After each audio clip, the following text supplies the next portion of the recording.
twice managed to appear, which was an extraordinary effort, obviously, on her part. So this is the moment everybody has dreaded, and it's a heartbreaking thing to have lost this extraordinary personification of duty, patriotism, decency, human decency that the Queen has represented for so long. And her service to the nation, which has been absolutely unfailing from the moment she took that vow, that oath, when she became Queen at the age of 25, such a young girl. She said, "I am willing," when she was asked, "Will you take this oath of office?" And she has been ever willing, ever there. Her reassurance as a figure is going to be so deeply lost at a time when the world is in such revolutionary, shaking of the national sense of stability. She was the still point. She was the person that people looked up to. They knew where she would be at any moment of the year, the same routine, all of her life, all of her reign. Sandringham and Balmoral and Windsor Castle, we knew where she was at any point. And she reassured the nation on so many occasions, from whether it was as a young girl during World War II, during the Gulf War, during COVID, during the death, of course, of Diana, when she had to calm the crowds and speak to the nation as she put it, as both a queen and a grandmother. The Queen has been the most reassuring figure in all of our lives. I mean, 70 years on the throne, 3 generations know nothing but her. So this is going to be an enormous identity crisis for the feeling that we've lost the person who, in a sense, represented the very best of British values and is no more. Tina, she had 4 children, 8 grandchildren, 12 great-grandchildren, a mother and grandmother. How did she view her role as Queen? Well, she was always able to separate her roles. That's what she was so brilliant at. I mean, she was the constitutional monarch who was always impartial. After 70 years on the throne, we do not know to this day what the Queen thought about anything. She never spoke about her political opinion. She never revealed what she was thinking. She mastered the art of the sort of, the unreadable face. We never knew what the Queen was thinking, and in public at any rate. But off duty, she was a very humorous, amusing, witted figure who loved, to be made to laugh, and who also at the same time understood that her role was 2 very different things. When she was, the children always knew, the grandchildren always knew, that when they were going to see the Queen as mother, as grandmother, she was her amazing off-duty self. If you went to see her about anything that was sort of related to their official roles or their, the constitutional aspects, you were going to meet the CEO of the monarchy. You were going to meet the Queen, chairman of the board. You were going to meet the Queen with her private secretaries who were around a table. She had 2 very different identities, essentially, and she managed to keep those 2 roles separate, really. Sometimes they collided when the children's issues really kind of seeped into the wider aspects, but she really, for 70 years, she was the most remarkable executive of the crown, if you like. With poise and grace. Tina Brown, thank you. Let's turn now to Mark Phillips, who's covered the royal family for many years. Good to see you, Mark. And as you pointed out in your beautiful piece that we showed, sort of looking back over her life, she was not supposed to be Queen. No, she wasn't. It was an accident of history, another dramatic twist in the royal family's history, of course, the abdication leading to her father becoming king and then and her following. But as Tina was saying as well, that this was a day we all knew was coming. We had all prepared for it. There are procedures and protocols in place, and yet when it happens, it's still somehow a shock. Probably because nobody can imagine a time when she wasn't Queen. This 96-year-old woman, 7 decades on the throne, all of the stories, the long sagas involving her children, the marriages that came and went, all of the trouble and all of the grief lately, and the sad passing of her husband less than 2 years ago.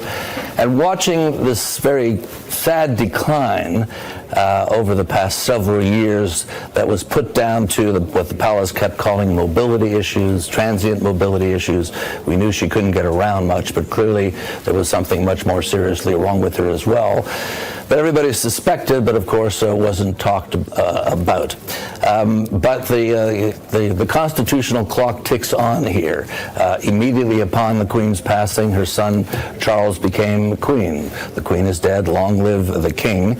And one of the wishes that she had conveyed within the last couple of years ago, involving Charles's wife Camilla, immediately was given support as well, with the palace announcement that the King and the Queen consort, meaning Camilla, would be traveling down to London. So the business of state goes on. She carried on, as you would expect of her, right till the very end, performing that business of state. Swearing in, accepting the resignation of an outgoing prime minister 2 days ago, and commissioning a new one to form a government. Pictures of her standing and doing it, looking frail, but doing her job. She literally died with her crown on. Mark Phillips, thank you. We want to show you a live picture of 10 Downing Street, the Prime Minister's residence and office, and we are expecting, they've just placed a podium you can see out in front, and we are expecting to hear from the new Prime Minister, Liz Truss, shortly, who was one of the last people to see the Queen in person just 2 days ago. Let's bring in CBS News royal contributor and British historian Amanda Foreman. And Amanda, as we await the Prime Minister's remarks, I do want to talk to you about the Queen's place in history and her legacy. How do you see it? Well, the Queen's place in history begins with her being the head of the Commonwealth and how she helped to steer Great Britain's new role in the world after World War II. The Commonwealth is still doing very well. She's still the head of state of 14 countries. There's still over 50 countries part of the Commonwealth. And she saw that very much as part of her most important duty. When she was 21, she gave a speech in which she said, "The motto of my ancestors is I serve." And that was the guiding motto for her entire life. So that's her first legacy. The second, actually, is a legacy of feminism. Now, she herself would never have used that word. Nevertheless, as a woman who carried on working, who aged until the age of 96, but showed that she was always relevant, she is the original woman who nevertheless persisted. So these two things, how to be a woman in charge, how to be the CEO of the firm, as the royal family was often called in jest, set an example for women around the world. And it was one of the reasons why she was so beloved. She also utilized the power of soft power incredibly well. And her legacy for future leaders, as well as the royal family, is how she was able to use her influence in a way that never seemed to be actually using her influence. That was extremely important. The relationship between the US and the UK has never been better, and that is very much part of her legacy. She visited America over 4 times, and each of those royal visits were a roaring success. If you look at, for example, her visit in 1976 to celebrate the bicentennial, she danced with President Ford at the White House, and there was so much jollity at the occasion that when she went onto the dance floor, the band played "The Lady is a Tramp," and that was seen as a mark of affection for her, the Queen who could do such amazing things with grace and also humor. So her relationship with the US, with Americans, has been one of her greatest legacies that she leaves, a relationship that is in robust health between the two countries. And her relationship with the Obama family was in particular very, very warm. There were 3 visits between them, and each time you could see that the warmth between the two was growing. And so it's an extraordinary thing that a woman who was able to transcend so many generations and carry such the age of wisdom and experience with her was nevertheless able herself to keep on modernizing and changing as the times went on.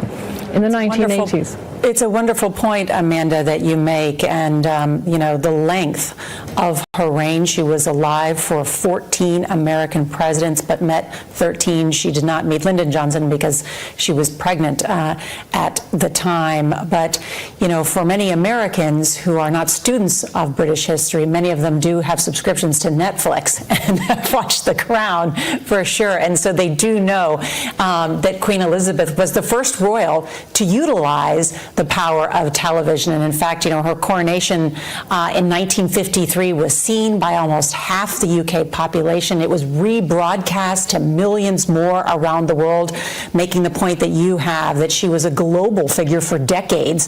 In 1957, the Queen marked another milestone, broadcasting the first Christmas Day speech on television. So we want to show you some of that, because in that historic address, the Queen reinforced her pledge, which was this pledge that Tina was talking about, this life of public service, to live a life devoted to the people. I cannot lead you into battle.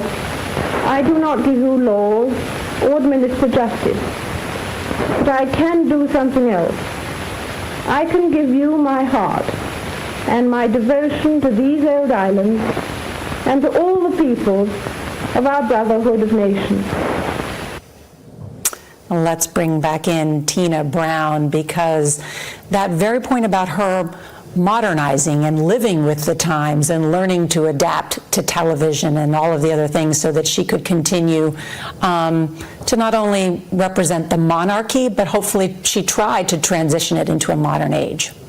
She really did, and people often think of the monarchy as this sort of static organization, but what was so brilliant about the Queen was that she was always able to move that glacier, but do it with enormous judiciousness, shrewdness, and appropriateness each time. I mean, her reign begins, if you think about it, with her having to tell her sister, Princess Margaret, that she cannot marry the man she loves because he was a divorced man, he was an older man, and that was a terrible blow that had to be delivered to her sister.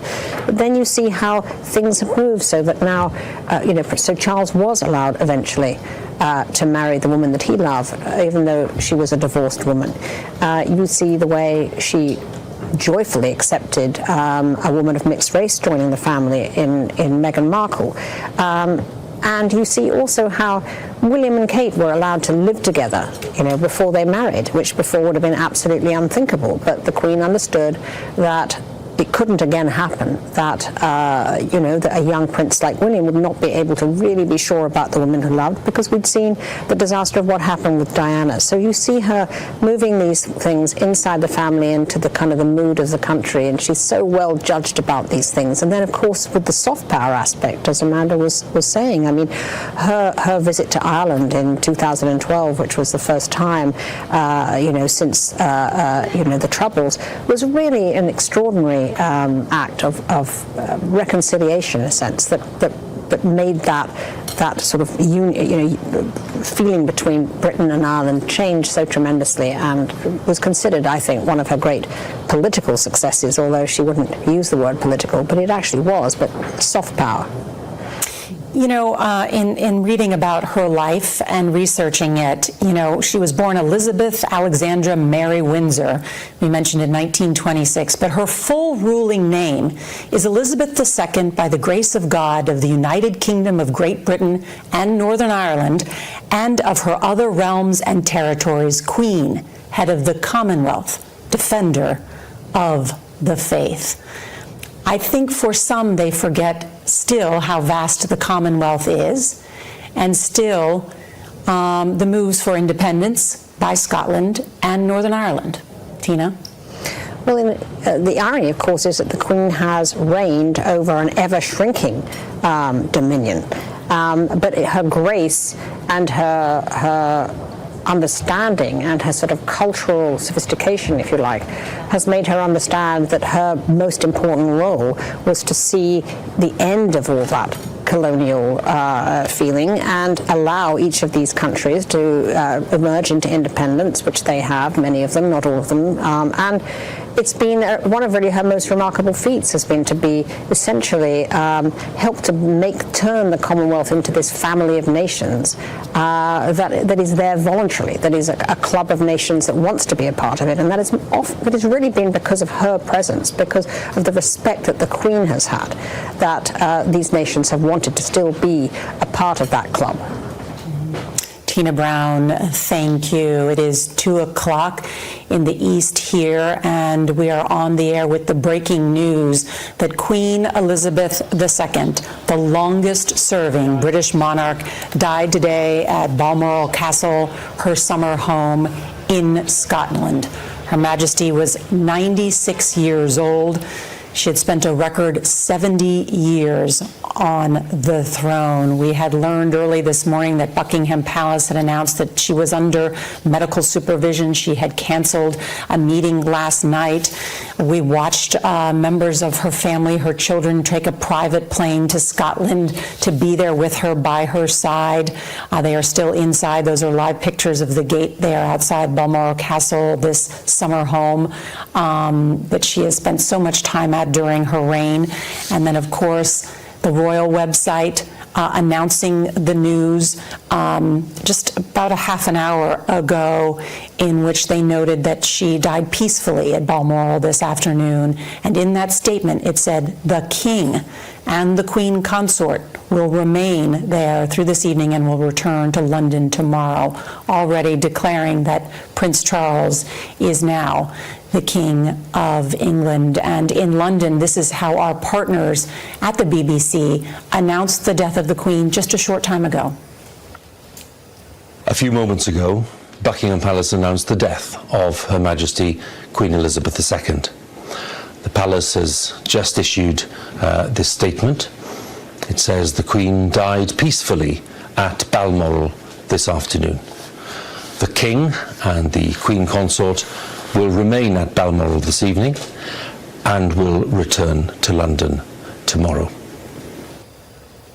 And that return to London will mark many days of remembrance for the Queen, and then also what is expected to be a celebration of what they call the continuity of the monarchy and the coronation of the new king. Holly Williams is outside Buckingham Palace, and Holly, Prince Charles is now king. What comes next? That's correct, Nora. Well, we're not expecting his coronation for several months to come. I think it's a colossal understatement to say that Queen Elizabeth II will be a very hard act to follow for her son. She had the kind of popularity that politicians can only dream of. Some would argue that she was almost single-handedly responsible for shoring up support for the monarchy as an institution in this country, not because of what she said. She was a woman of very few words. She didn't say very much, but because of what she did. You know, she was widely regarded as quiet, reliable, steadfast, and a true servant of her people. She was loved by many people in this country, but just as importantly, she was respected by many people who are not fervent monarchists, and there are many of those people in this country. Charles and his wife Camilla are both much less popular. Charles has from time to time been criticised for seeming to take political positions on various issues. He's already well into his 70s. He's been waiting to take over this job essentially his whole life. But let's see how he does. Let's see perhaps how he changes, how Camilla changes when they step into these new roles. They've already stepped into them as King and Queen Consort. Holly Williams, thank you. Let's bring back in Mark Phillips. And Martina talked about this. How did the Queen use that so-called soft power?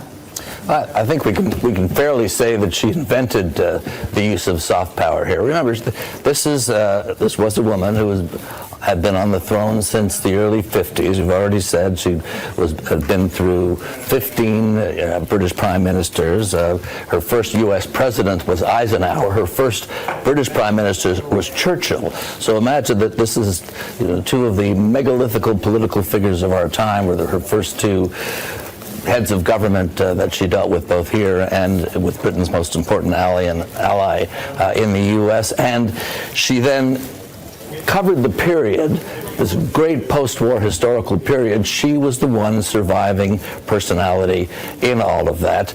And as time went on, she became a more and more important personality, even though political decisions may have been made elsewhere. There are people in the palace and who work in the foreign affairs service here who I've spoken to over the years who say that there is nobody in the world, be they leaders of autocratic communist regimes or anywhere else in the world, who does not want to come and see, or did not want to come and see the Queen. It was always the biggest thing that had to happen. There had to be a session with the Queen.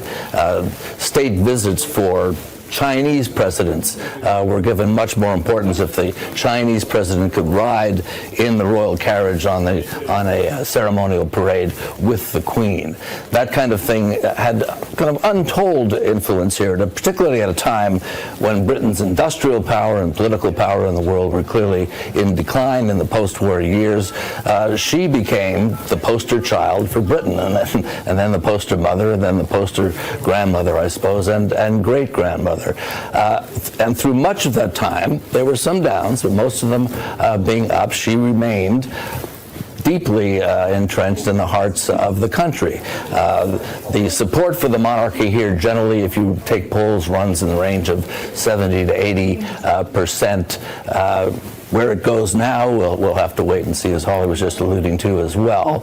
But the support for her has effectively been 100%. Nobody thinks that anybody could have done a better job that she did, both for the country, for the country's image abroad, for the relationships that she struck with important people around the world. Stand by, Mark Phillips. We've just received now a statement from His Majesty the King at the time of the Queen's death. And he says, "The death of my beloved mother, Her Majesty the Queen, is a moment of the greatest sadness for me and all members of my family. We mourn profoundly the passing of a cherished sovereign and a much-loved mother. I know her loss will be deeply felt throughout the country, the realms, and the Commonwealth, and by countless people around the world." And then he goes on to talk about this period of mourning and change that now commences. And Mark, I just want to follow up and put a little bit of a finer point on what you were talking about, that soft power that she wielded, because in reading about her life, I was reminded, of course, that perhaps the only thing she loved more than her dogs were her horses. And she is known for her equestrian diplomacy, as it was called, and there are old pictures of her riding horses with Ronald Reagan, and it said that she helped secure Washington's support for the Falklands War in many of her meetings with Ronald Reagan. So that was, yeah. Oh, here's the Prime Minister. I apologize. I believe she's standby on that thought. And let's go now to the new Prime Minister. We are all devastated by the news that we have just heard from Balmoral. The death of Her Majesty the Queen is a huge shock to the nation and to the world. Queen Elizabeth II was the rock on which modern Britain was built. Our country has grown and flourished under her reign. Britain is the great country it is today because of her. She ascended the throne just after the Second World War. She championed the development of the Commonwealth from a small group of 7 countries to a family of 56 nations, spanning every continent of the world. We are now a modern, thriving, dynamic nation. Through thick and thin, Queen Elizabeth II provided us with the stability and the strength that we needed. She was the very spirit of Great Britain, and that spirit will endure. She has been our longest ever reigning monarch. It's an extraordinary achievement to have presided with such dignity and grace for 70 years. Her life of service stretched beyond most of our living memories. In return, she was loved and admired by the people in the United Kingdom and all around the world. She has been a personal inspiration to me and to many Britons. Her devotion to duty is an example to us all. Earlier this week, at 96, she remained determined to carry out her duties as she appointed me as her 15th Prime Minister. Throughout her life, she's visited more than 100 countries, and she has touched the lives of millions around the world. In the difficult days ahead, we will come together with our friends across the United Kingdom, the Commonwealth and the world to celebrate her extraordinary lifetime of service. It is a day of great loss, but Queen Elizabeth II leaves a great legacy. Today the crown passes, as it has done for more than 1,000 years, to our new monarch, our new head of state, His Majesty King Charles III. With the King's family, we mourn the loss of his mother, and as we mourn, we must come together as a people to support him, to help him bear the awesome responsibility that he now carries for us all. We offer him our loyalty and devotion, just as his mother devoted so much to so many for so long. And with the passing of the second Elizabethan age, we usher in a new era in the magnificent history of our great country, exactly as Her Majesty would have wished, by saying the words, "God save the King."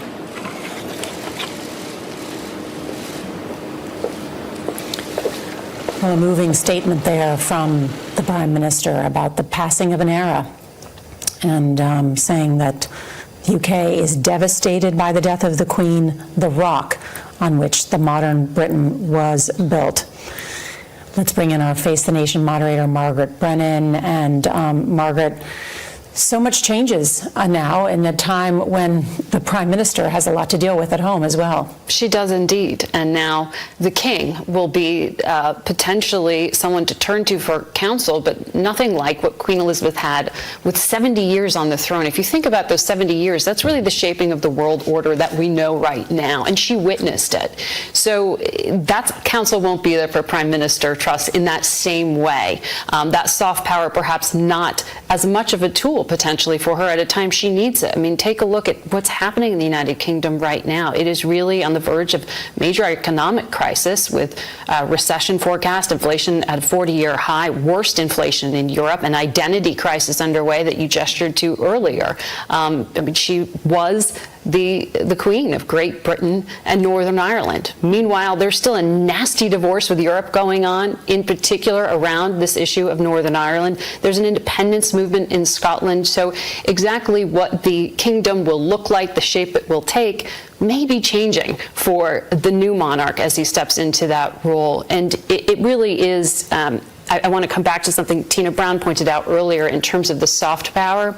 That 2011 visit that the Queen made to Ireland, the very first monarch since Irish independence. The Taoiseach, the leader of Ireland today, releasing a statement giving her credit for helping to establish ties between the two countries and helping to overcome that really painful colonial past. So that's not something to simply be dismissed. That is a powerful symbol. As close as they could have come to apology, she called it sad and regrettable reality. So there is some legacy there, though we will see what happens with the King now stepping into this role. President Biden has said in recent months, you know, how he enjoyed his conversations with the Queen, which you saw in June. We're expecting the White House to, of course, say something now. We'll be standing by for that. Yes, and expecting, of course, reaction that is already pouring in from around the world. Around the world, from across the realms and the Commonwealth. And that is so interesting, given Great Britain's sometimes very painful relationship, to have the the leaders of countries like Ireland and India coming out and expressing remorse. It speaks to who she was and the symbol of what she had become, rather than the country and some of the more thorny political issues that the Queen had really helped some of these leaders navigate. Think about the Trump administration and what it meant to President Trump. Some of his advisors have talked about how that really took some of the rough edges off that trip, that he got to sit with the Queen at that time when U.S.-UK relations were somewhat frayed. So she has played a real role in helping to navigate. Margaret Brennan, thank you. I know you'll stand by with us. I want to return now to Holly Williams, who is outside Buckingham Palace, and the sun setting there and the crowds gathering. And I understand there's been a beautiful double rainbow. There was a little earlier, Nora. We began to see people actually gather outside the golden gates of Buckingham Palace here earlier this afternoon, when we just had the news that the Queen was obviously in quite poor health and that her family had rushed to be with her in Scotland. Hundreds of people began gathering. That's unusual at this time of year, at this time of the day. People are now pouring into the streets of this part of central London. I would say there are now thousands of people gathered here. The Union Jack, which flies atop of Buckingham Palace, was lowered immediately on that official news that the Queen had passed away. Now, I think all of us probably can cast our minds, or many of us, if we're the right age, can cast our minds back to 1997 when Princess Diana died, and the thousands of people that swarmed central London to pay their respects to her. That was, of course, a very different situation. She was a very young woman. She died in very shocking and unexpected circumstances. This is a very elderly monarch.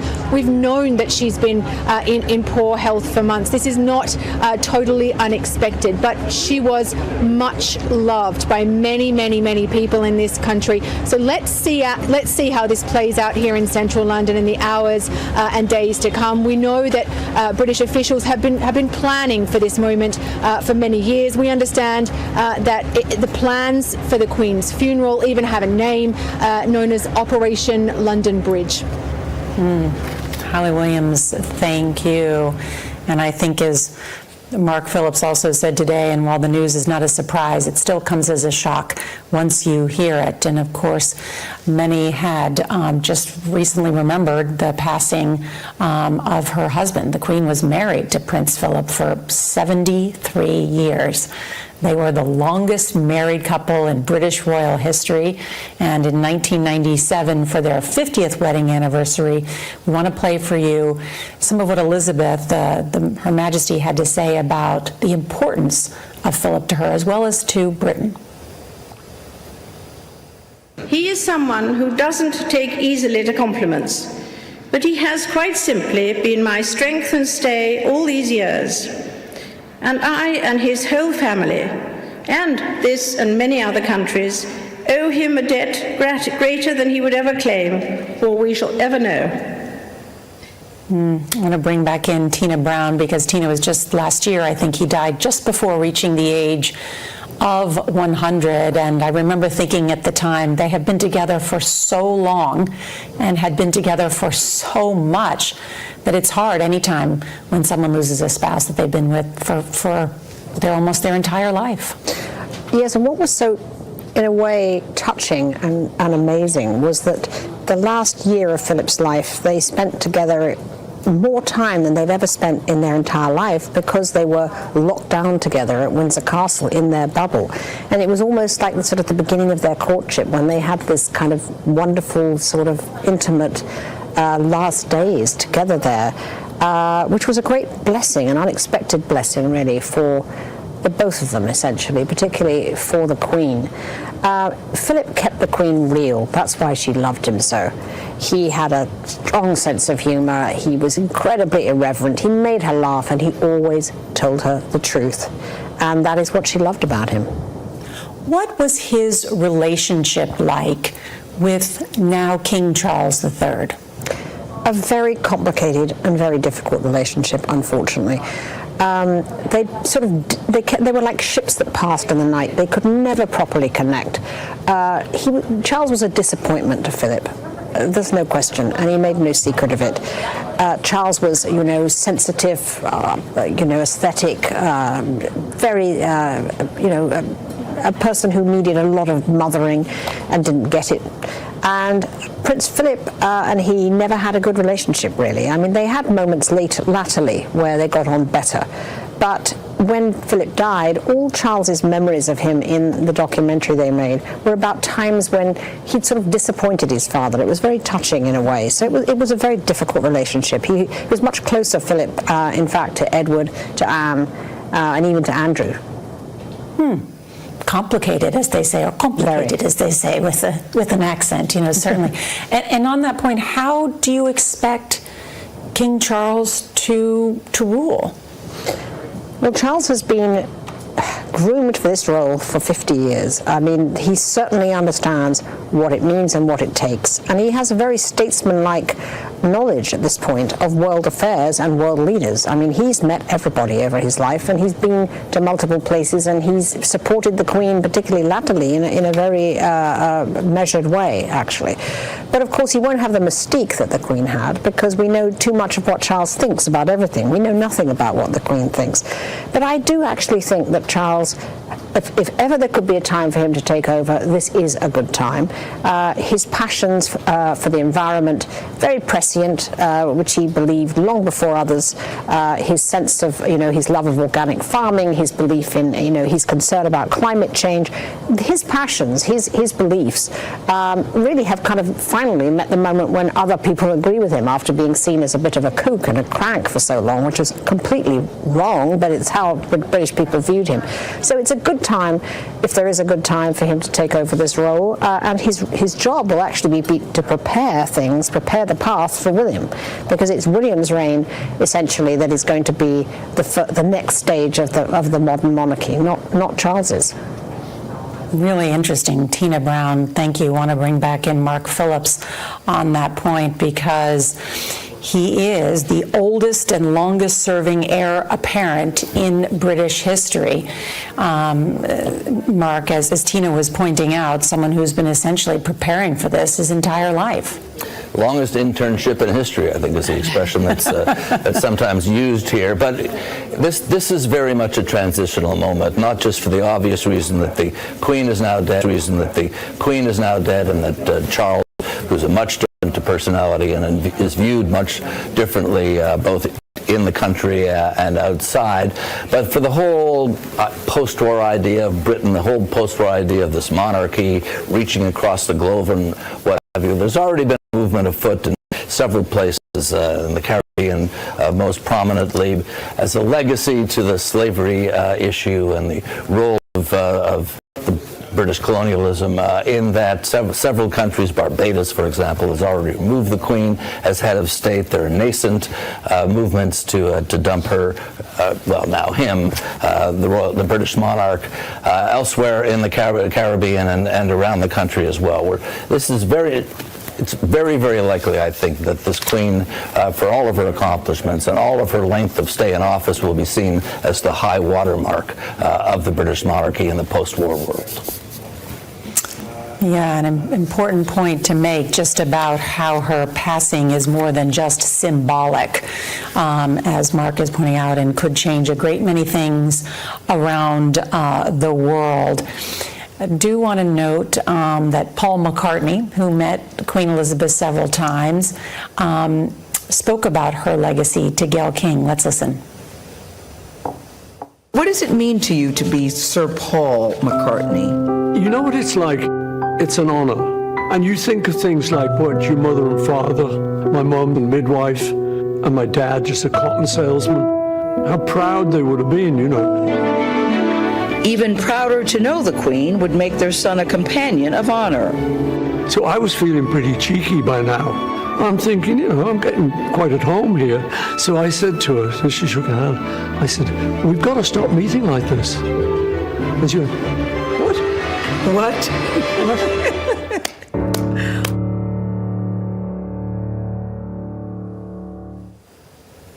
And let's bring in historian Amanda Foreman. And Amanda, on that point of her legacy and what she meant to so many people, this will affect so many, and we will be mourning her life and essentially watching what is going to be several days of ceremony, correct?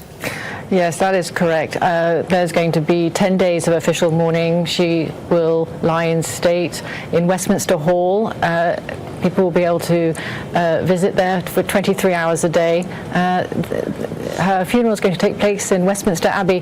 That's going to be the first time that a monarch's funeral will be in Westminster Abbey since 1760. So that is a momentous occasion in and of itself. And then she will go to Windsor Castle, where she will be buried in the chapel there alongside her husband. So these are some of the events that we can expect to happen.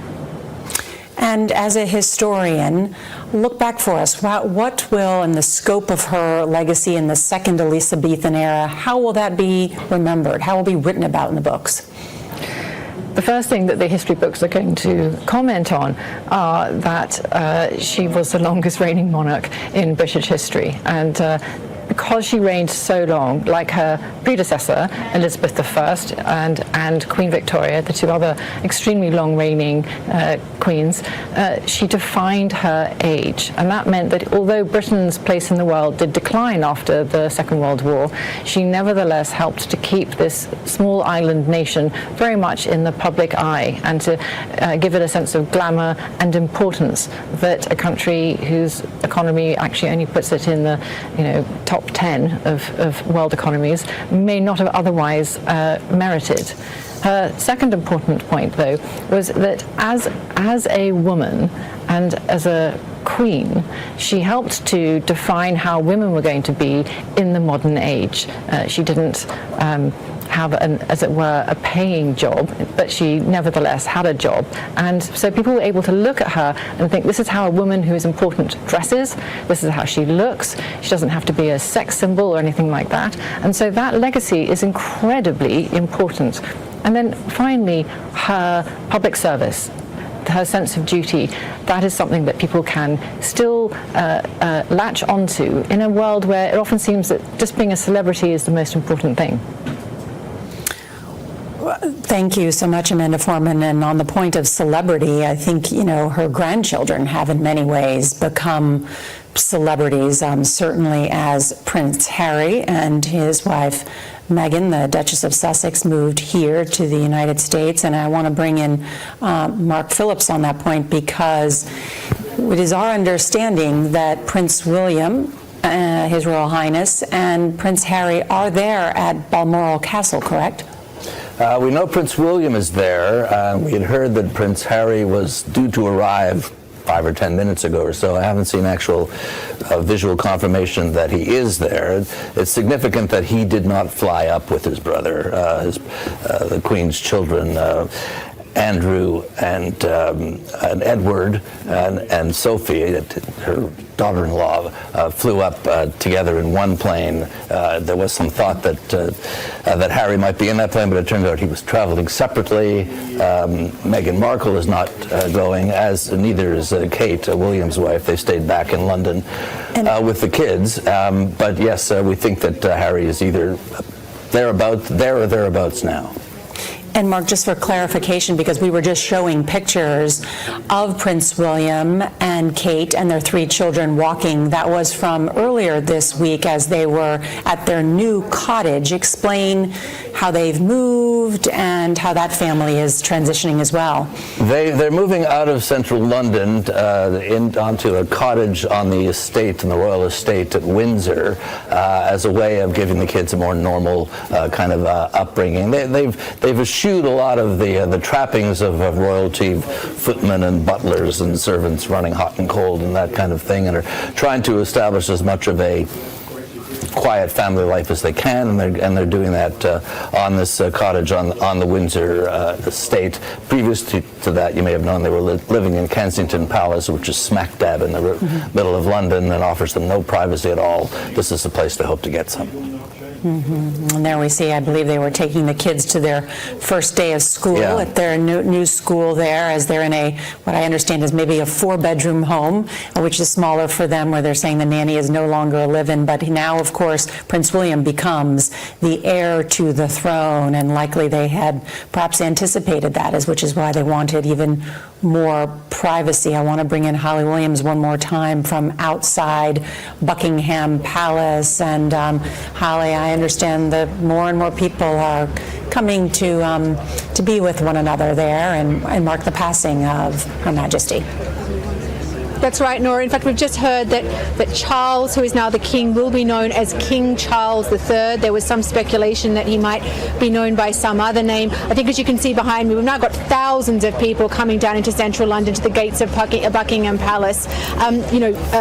It's not an unexpected death. She was elderly. She was in ill health. But I think it's still shocking for people because she was such a fixture in this country, had been on the throne for decades. I can speak a bit to that personally. I'm not British, I'm Australian. I'm from a former British colony, now a member of the Commonwealth. She was a fixture of our country as well, even though she was a 24-hour flight away, or several months sail away when our country was first colonized by the British. She's on our money, just as she's on the money here in the UK. And she was a kind of constant topic of conversation in Australia when I was growing up. I really remember that when we were children, if we didn't display very good habits at the dinner table, my parents would say, "We won't take you for tea with the Queen." Well, there you have it, Holly Williams, a reminder about the Queen's constant presence in many people's lives. And as we've been covering, Queen Elizabeth II died earlier today at her Balmoral Castle in Scotland, and the impact of Queen Elizabeth had on not just the United Kingdom, but the world cannot be overstated. Her death will be followed by 10 days of mourning across the country and around the world. Our coverage of the death of Queen Elizabeth will continue on CBS News Streaming, Your Local News, and tonight on the CBS Evening News. Thank you for joining us for this CBS News special report. I'm Nora O'Donnell, along with my colleagues here and around the world. Thank you.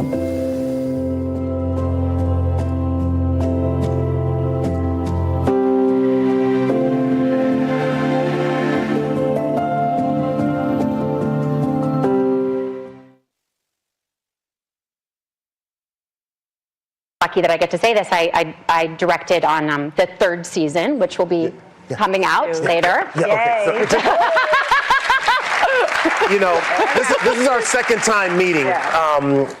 Father's Day is just right around the corner. If you want to make me a cool dad, you can give me a little insight as to what's going on in season 3 of the